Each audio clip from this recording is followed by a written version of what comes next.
Hello, this is Scott Kloss, and on today's solo episode, I'm going to be sharing my opinion on why I believe every able-bodied person would be able to complete an Ironman 70.3 or what's known as a half Ironman, which is why I am rocking the sweatshirt today. So I did complete one in Panama City last May, so it's almost a year from now. And when I share that story, everybody seems to be so impressed, which I love because it's cool to be impressive and it's cool to be interesting. And what I want to share with you guys is that you could do it too. And how this all came to be was not ever by my design, or it was never part of my dreams to complete one. So it started with a challenge around a marathon. And again, wasn't my idea. So I had a real estate coach who was doing a marathon, and his idea or his goal was to get people to do it with him because he knew that it was hard for him to do this on his own. It was easy to skip workouts. May never have happened if it's on its own. And so I think the first rule around this would be decide. And once I decided that I was going to do that marathon, because at the time it was September and the marathon was in January, I had 1,000 excuses and reasons why I wouldn't. Number one, look at me. Number two, I could probably run 1 to 2 miles at the time. And super busy with my job, solo parent, involved in all their sports, and just going through a lot of things personally. So I had every reason not to. And once I decided, yes, I'm doing it, I knew the date, January 9th, and I made a decision. And it was really like a ready, aim, fire type of thing. And so there was a training plan for, I think, 18 weeks, which is the exact amount of weeks that I had. And once I decided, I knew I wasn't backing out. So that was the biggest thing. I knew I couldn't run a marathon, but I knew I could probably run 3 miles. And so that's just how it started. It was a couple 3-mile runs a week. And then on a Saturday, you would maybe do like 6. And then on Sunday, you would do 1 or 2 just to shake out. And then it progressed. So then the next week, instead of 6, you did 8. Instead of 8, you did 10. And it kept going. And every time I hit that next milestone, it was a first for me. And I made a post about it, and I was so excited about it. And I couldn't imagine how I was going to run 26 or 13 or 20 or pick the number, because all I was focused on is what I was doing that week. The next piece of this was I was not going to be able to do this on my own. Even though no one around me was doing it locally, I had the support of a group in a group text. And so every time we did a workout, we had to share it. We had to either screenshot our Apple Fitness or take a photo of our watch, something to prove that on that day of that year, you did the workout. And the consistency of it was much more important than any long distance run. And what I mean by that is skipping the Tuesday, Thursday short runs was probably more detrimental than not getting to the actual number on the Saturday. As the weather got worse, because people from the South didn't think about weather, I had to run a 20-mile run, and it was negative degrees that day and snowing. The week before, I ran 18 miles, and I was in a windstorm, and it was snowy, and I felt like I was a box spring, like running down the bike path or the running path. Like as I was running, I felt like I was going backwards because of my torso. And so that workout I ran on the treadmill, and it was a over 4-hour workout on the treadmill, which I don't recommend for anyone. And at the same point, I decided and I committed, and I knew that what I did that day was going to make the actual race day easier. And so running is one thing. You know, the worst that can happen when you run is you might sprain an ankle, or I mean, I guess you could seriously hurt yourself, but it's unlikely. If you get tired, you can start walking. It's a great feeling, to do a marathon. And, there's parts of times where you can, you're eating your gels, you're drinking your Gatorade, there's bananas, there's all sorts of things they give you. And so a run is a great place to start to do a challenging event. And once I hit that marathon, once I did that race, something just unlocked in me where I knew that I was capable of so much more than I thought I was capable of. And it transferred over to work. It transferred over to everything. And then the next year, the same coach decided that he was going to get a group together for a half Ironman. And I wasn't going to miss out. I have a fear of missing out. I wanted to be part of the group chat. I wanted to see where I could become or who I could become. And so I committed. I hit that. I got the date, May 13th. And now what?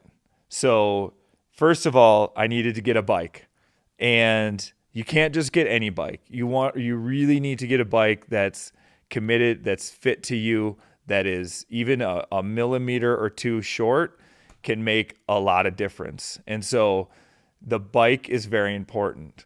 And I went to get a bike, and I realized at the store, they didn't make them my size. They didn't even make them, I think, 6 centimeters close to my size. So I went store to store, even state to state, couldn't find anything. What I ended up having to do is buy a bike that didn't fit me, and then I ordered a frame online that fit me, and then they were able to take the bike apart, put it on the new frame, and voila. I had the one frame that I could buy that I could use if I didn't want to customize it and spend, 10, 20 grand on a bike.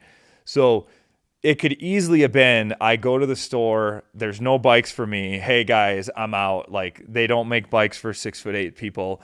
But I was committed to making that happen. And you also have to clip into your bike with your feet, with your shoes, which I didn't know. And that's terrifying the first time when you're clipped in, and if you start to fall or you want to get off, you got to figure out how to like Dorothy, your heels off of there. And I fell the first time I tried. So it's just a matter of starting small. I remember the first bike ride was like, I'm just going to try to master clipping and unclipping. It was such a small goal. The hardest part of all this was swimming. And for me, swimming, it's very easy in a pool. And at the same time, we're talking 1.2 mile swim, a 55-mile bike, and a 13-mile run, half marathon. And so I progressively would get real tired with my swims. I would go 200, 300 meters and I would die out. And so if I got to that point where I was like, there's no way I'm going to get to 1.2 miles, the swim is what would have done it for me. But my mindset was always, I can swim 300 meters today. I can ride 10-mile bike today. I can run 3 miles today. And you follow the plan and you work the plan. And you get progressively better each time. And you realize every time you're just like punching through this barrier of success that you put on yourself. And it's actually intoxicating. And through this process, people would be like, oh, I do an Ironman, but I can't swim. Or I would do that, but I can't bike. And I'm like, I promise you that you can probably swim better than I can, especially when you get to the open water. The first race I did, there was a sprint try, and it was only a 750-meter swim, 26-mile bike, and a 3-mile run. Well, the swim was unlike anything I ever experienced because there's people around you. You can't do this because you're hitting people. People are kicking you in the face. Water's going everywhere. The waves are up. Every time I go to catch my breath, I swallow more water. And it was just a complete panic. And so when I did that, I finished. But the cool thing is you can go from buoy to buoy, or they have people in the water on a paddleboard or a jet ski. You can rest. You just can't go forward. And so I made it my mindset. First of all, I said, oh, I'm screwed. I'm just going to do another sprint next week. Like, I didn't know what I was getting myself into. But then I said, I can make it from here to here and rest. I can make it to that jet ski up there. I can make it to the turn. It was a little triangle. And I just set my goal so small, and then I finished. Then by that point, the bike was so easy and the run was so easy because I was literally fearing death in the swim. And I set that goal incrementally, and then I kept growing and growing and doing more and doing more. And eventually it came race day. I had some friends. I felt as prepared as I was going to be. And it was the same. I swam out into the ocean, into waves that were pulling me backwards, into seas of jellyfish, and the fear of sharks and things looming beneath me. But it got me panicked. It got my breath going too fast. And I just made the decision, like, I can make it from here to here. I can make it from there to there. And those small increments of time got me through. I did the bike and finished the run. And so now no one will ever be able to take this sweatshirt away from me. I actually bought it the day before and I laid it out on my bed because I didn't want to come back to my hotel without finishing, because then I would have had to throw out this beautiful Lululemon sweatshirt. And so you do all these little mind games, you do all these tricks, but it all comes down to the fact that if you're able-bodied, you're able to do it. And get out of your own head and see what's possible. There is no better feeling than when you finish a challenge that you didn't think you could accomplish from the start. Your mind shuts off.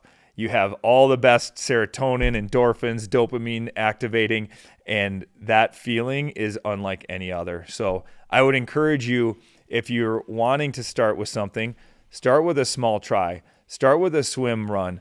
Start with a 5K. Just start. Get that race feeling where everyone's on the same page and you got that nervous energy and you're going, and let me know what you think. But please comment what your next challenge is going to be, what questions you have, and like and subscribe for more topics like this. But I promise you, if you believe it, then you'll be able to do it.